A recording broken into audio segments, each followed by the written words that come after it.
I started playing percussion from third grade, I think. We're starting an orchestra at school, in the elementary school, and they tested us.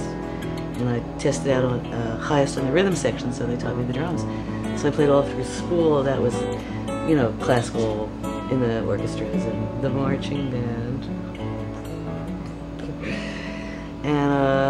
And then I jazz lessons, jazz drum lessons, and ended up in a rock band briefly. Was that a folk rocky thing like the Elizabeth thing? Yeah, it was Elizabeth. Yeah. How did you even wind up playing those cats?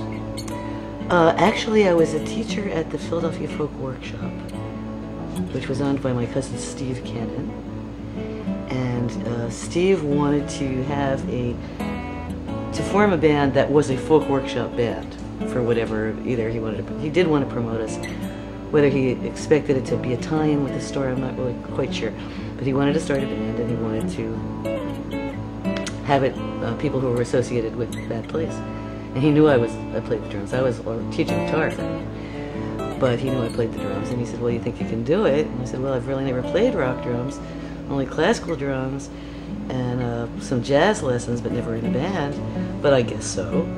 So I asked, in fact, Kevin Lawley, who is Michael's drummer from Andre, to give me a couple of pointers on playing rock drums. I had a trap set already, and he did. He was just as nice as could be, and he gave me the drift. And since I had been playing for years, but not that style, you know, I got onto it.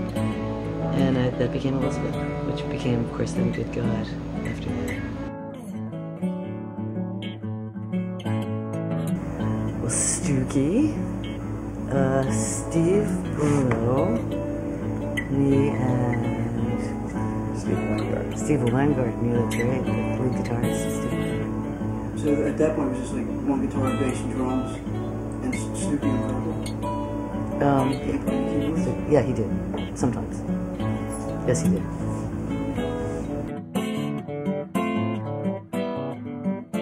So a meeting was arranged, and my two friends and I arrived at Linda's family's house, and?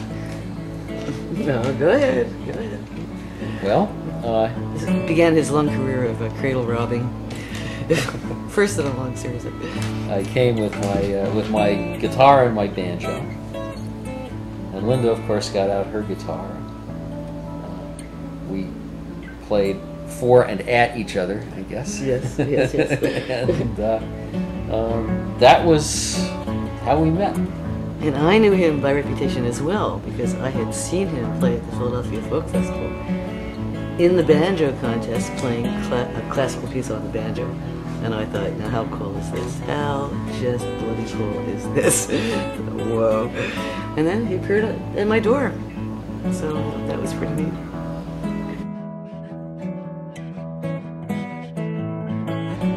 For sure. In fact, when I was a kid, it used to drive my parents crazy because they would take us kids out to dinner, and I would pick up the knives and forks and start drumming on the table. I still do it. I'm just terrible. I can't really stay still.